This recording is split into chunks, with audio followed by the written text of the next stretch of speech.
Assalamualaikum warahmatullahi wabarakatuh. Alhamdulillahirabbil alamin wal aqibatu lil muttaqin wala udwana illa 'alal zalimin. Wassalatu wassalamu ala asyrafil anbiya'i wal mursalin wa ala alihi wa sahbihi ajmain. Amma ba'du. Puji dan syukur marilah kita panjatkan kehadirat Allah Subhanahu wa taala karena sampai saat ini kita masih diberikan umur dan kesehatan sehingga bisa menjalankan ibadah di bulan Ramadan ini dalam keadaan sehat walafiat.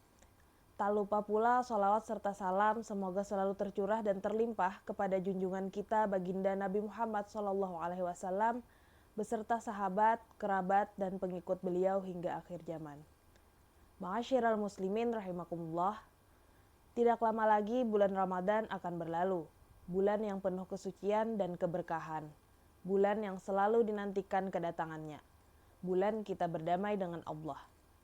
Selepas Ramadan, dilanjutkan dengan bulan Syawal, di mana umat Islam berhari raya, saling memaafkan, halal bihalal.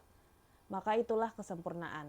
Setelah kita berdamai dengan Allah, mari kita berdamai dengan sesama manusia dengan menjalin silaturahmi. Silaturahmi dalam Islam merupakan amalan yang mulia, namun seringkali disepelekan oleh kaum muslimin. Islam sebagai agama rahmatan lil alamin mengatur kehidupan manusia tidak hanya tentang peribadahan kepada Allah, namun juga bagaimana menjaga hubungan dengan sesama manusia. Seringkali manusia mengabaikan pentingnya silaturahmi. Padahal banyak sekali keberkahan dan manfaat silaturahmi dalam Islam. Bahkan tak jarang sebagian orang ada yang memutus tali silaturahmi dengan kerabatnya hanya karena jengkel, perkara perbedaan pilihan atau karena masalah ekonomi. Dengan mengetahui perintah, hukum, dan hikmah silaturahmi, semoga akan membuat kaum muslimin senantiasa melakukan silaturahmi. Berikut pembahasan seputar silaturahmi dalam Islam. Yang pertama yaitu pengertian silaturahmi. Silaturahmi berasal dari bahasa Arab, yaitu silah yang memiliki arti hubungan dan rahim yang memiliki arti kasih sayang. Berdasarkan pengertian tersebut, bisa disimpulkan arti silaturahmi yaitu berkasih sayang atau menjalin hubungan persaudaraan. Persaudaraan yang dimaksud adalah hubungan yang disebabkan oleh nasab atau hubungan pernikahan sebagaimana asal kata penggunaannya yaitu rahim. Istilah rahim digunakan untuk menyebutkan kerabat yang berasal dari satu rahim. Perintah dan anjuran silaturahmi. Begitu banyak perintah dalam Al-Quran dan hadis yang menerangkan pentingnya silaturahmi dalam Islam. Untuk itu penting bagi kaum muslimin menjaga silaturahmi sebagai bentuk ketaatan kepada Allah. Nabi Muhammad SAW bersabda, barang siapa yang beriman kepada Allah dan hari akhir, maka hendaklah ia memuliakan tamunya. Dan barang siapa yang beriman kepada Allah dan hari akhir, maka hendaklah ia menyambung hubungan silaturahmi. Hadis riwayat Bukhari dan Muslim. Silaturahmi tak hanya menjaga hubungan yang berlangsung saja, tetapi juga pada hubungan yang sedang renggang. Meskipun ada kerabat yang berbuat buruk, Rasulullah tetap memerintahkan untuk menjaga hubungan silaturahmi. Hal tersebut terdapat dalam hadis berikut. Silaturahmi bukanlah yang saling membalas kebaikan, tetapi seorang yang berusaha menjalin hubungan baik meski lingkungan terdekat atau kerabat merusak hubungan persaudaraan dengan dirinya. Hadis riwayat Bukhari. Selain hadis tersebut, Allah juga menerangkan dalam Al-Quran surah Al-Baqarah ayat 83 yang artinya, janganlah kamu menyembah selain Allah dan berbuat baiklah kepada kedua orang tua, kerabat, anak-anak yatim dan orang-orang miskin, dan bertutur katalah yang baik kepada manusia, laksanakanlah sholat dan tunaikanlah zakat. Tetapi kemudian kamu berpaling, kecuali sebagian kecil dari kamu dan kamu masih menjadi pembangkang. Quran surah Al-Baqarah ayat 83. Kata kerabat dalam ayat tersebut bahkan diucapkan lebih dulu daripada anak yatim. Padahal memuliakan anak yatim adalah sebuah amalan yang diganjar dengan pahala yang besar.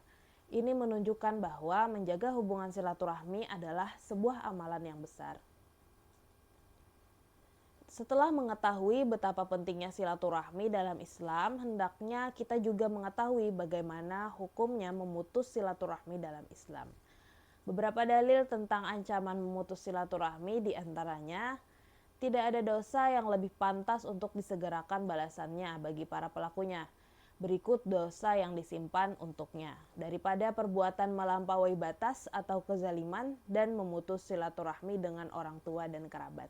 Hadis riwayat Abu Daud dan Tirmizi. Kemudian hadis yang kedua yaitu tidak masuk surga orang yang memutus silaturahmi. Hadis riwayat Bukhari dan Muslim. Nah, dalil-dalil di atas menunjukkan haramnya memutus silaturahmi dalam Islam. Sebuah perbuatan bisa dikatakan sebuah dosa besar apabila terdapat ancaman di dalamnya. Orang yang sengaja memutuskan silaturahmi tanpa adanya udzur syar'i akan diancam tidak masuk surga. Perbuatan yang tergolong memutus silaturahmi dalam Islam yaitu ketika sama sekali tidak mau kenal, berhubungan atau berurusan dengan kerabat. Seseorang yang tidak menjalin silaturahmi karena belum memiliki waktu luang, keterbatasan biaya, halangan cuaca dan sebagainya, maka tidak termasuk dalam golongan orang yang memutus tali silaturahmi. Nah, adapun beberapa manfaat silaturahmi dalam Islam diantaranya, yang pertama, melapangkan rezeki dan memperpanjang umur. Rasulullah menyampaikan dalam sebuah hadis, barang siapa ingin dilapangkan rezekinya dan dipanjangkan umurnya, maka hendaklah ia menyambung tali silaturahmi. Hadis riwayat Bukhari dan Muslim. Kemudian, manfaat yang selanjutnya yaitu menghibur kerabat. Manusia adalah makhluk sosial yang saling membutuhkan satu sama lain. Dengan bersilaturahmi bisa menghibur dan membantu kerabat yang sedang kesulitan. Bukan tidak mungkin saat kita yang sedang kesulitan maka akan ada kerabat kita yang membantu. Sebab segala amal perbuatan kita akan dibalas sesuai dengan apa yang kita kerjakan.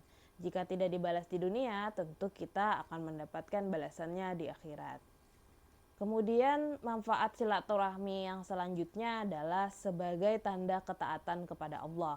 Silaturahmi adalah salah satu ajaran yang diperintahkan oleh Allah. Dalam sebuah hadis, Rasulullah menyebutkan bahwa orang yang menyambung tali silaturahim adalah orang yang beriman kepada hari akhir. Manfaat silaturahmi selanjutnya yaitu menghilangkan perselisihan. Nah, salah satu bentuk hikmah silaturahmi dalam Islam adalah dapat menghilangkan perselisihan yang sedang terjadi. Dengan saling bertegur sapa, bukan tidak mungkin masalah akan dapat diselesaikan dengan baik-baik. Kemudian manfaat silaturahmi yang selanjutnya yaitu mendapatkan rahmat. Mencari rahmat Allah adalah bentuk usaha kita sebagai umat muslim untuk mendapatkan tempat terbaik di yaumul akhir nanti. Salah satu amalan yang paling mudah agar mendapat rahmat Allah adalah dengan menyambung tali silaturahim. Sebagaimana hadis berikut, Allah berfirman, "Aku adalah Maha Pengasih dan Ia adalah Rahim." Nama itu diambil dari bagian namaku, siapa yang menyambungnya maka aku memberikan rahmatku kepadanya. Dan siapa yang memutuskannya maka aku memutuskan rahmatku darinya. Kemudian manfaat silaturahmi yang terakhir yaitu masuk surga. Tidak ada balasan lain yang lebih besar balasannya daripada surga. Menyambung tali silaturahmi bukan hanya sekedar urusan kita dengan kerabat, tetapi juga sebagai bentuk ikhtiar dan ketaatan atas apa yang Allah perintahkan. Rasulullah bersabda, "Wahai manusia, tebarkanlah salam, berikanlah makan, sambunglah tali persaudaraan, salatlah di malam hari ketika manusia terlelap tidur, niscaya kamu masuk surga dengan selamat." Semoga kita bisa mengamalkannya dan mendapatkan semua manfaat dari silaturahmi.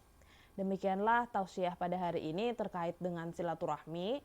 Mari kita tutup dengan membaca doa kafaratul majlis.